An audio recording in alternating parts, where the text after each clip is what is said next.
Yeah, receipt. We're in an unmarked police car in Croydon, South London, where there's a stabbing a day and a 10% rise in knife crime.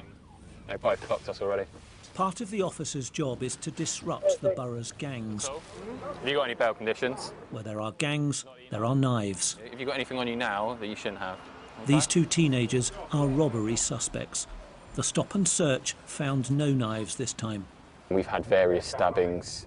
All of these victims are teenagers. Some still go to school.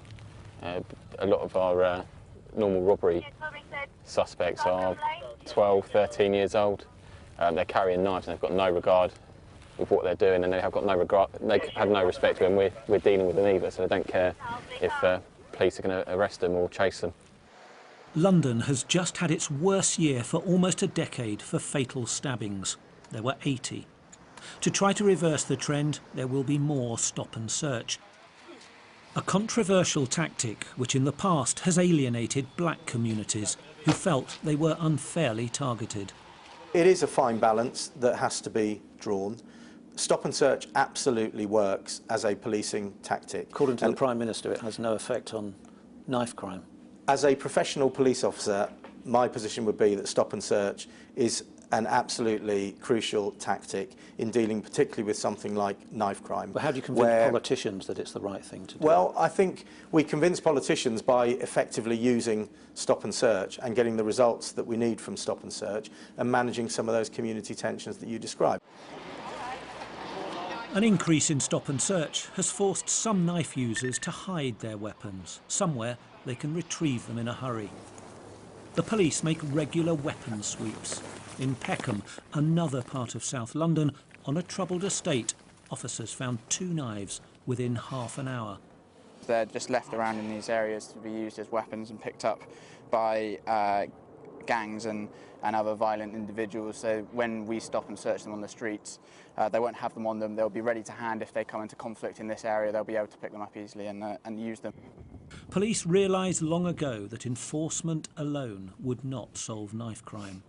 Really where we need to get to, I think both police and everybody collectively, is reducing the number of young people that think it is either desirable or acceptable to carry a knife because of all the consequences.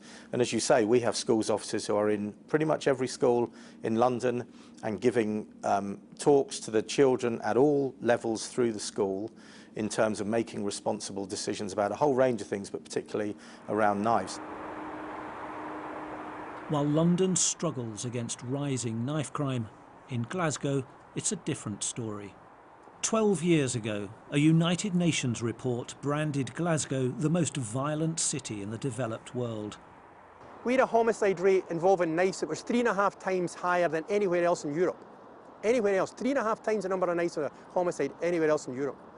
We didn't know why, and I still don't know why, but we knew enough to say, look, let's take the knives out of this. And we did have stop search, because stop search is important, but it's only important in the context of a whole range of other things.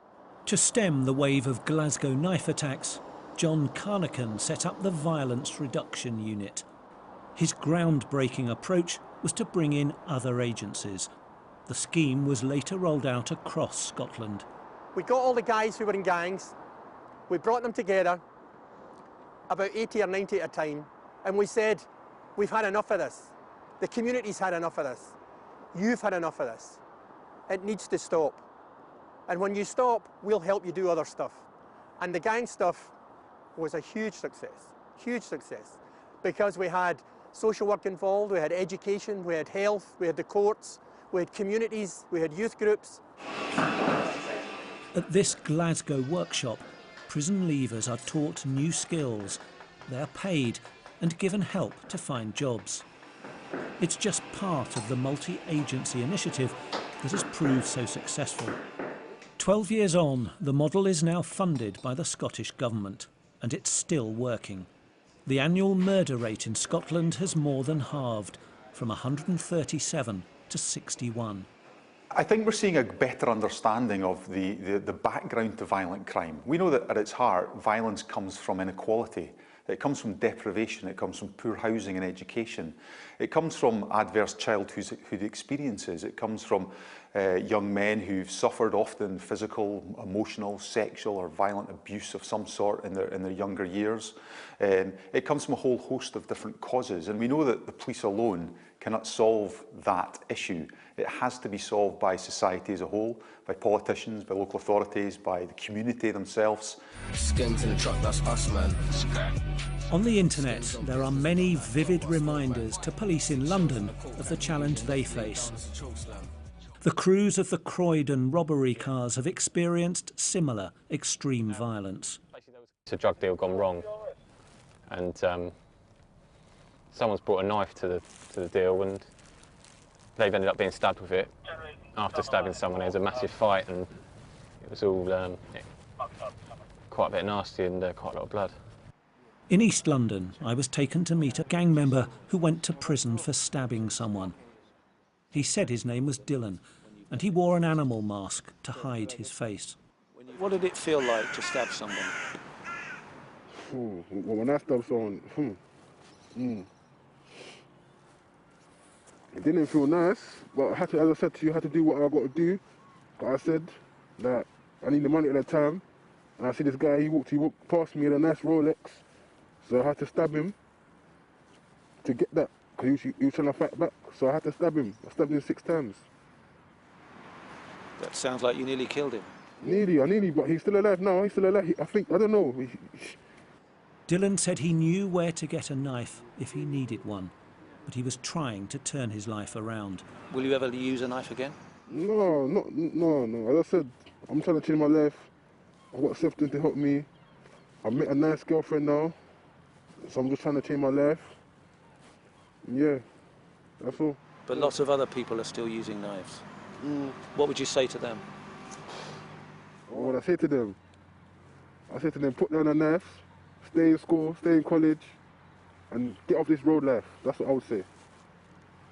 Yeah. That's what I would say. I've been there, done that, it's not good.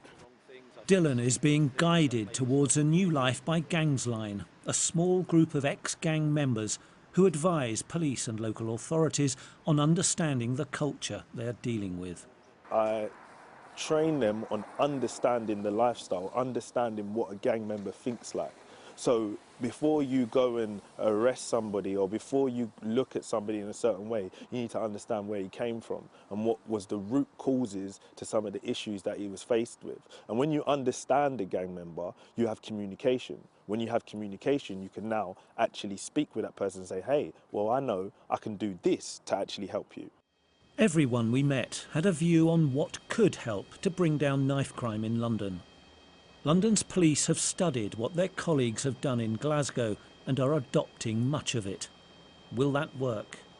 If you look at the model that they've adopted in Glasgow, in Scotland, that essentially is really, because I don't think in there is any particular one aspect that you could pull out and think, if we do this, it will all change. What there is a very coordinated effort to bring everyone's ability to bear on a problem that was a very serious problem.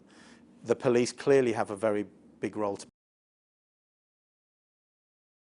It's not easy to compare London and Glasgow. The two cities are very different in size, ethnic mix, makeup, but they faced the same high levels of knife crime, and perhaps one can learn from the other. Martin Brunt, Sky News.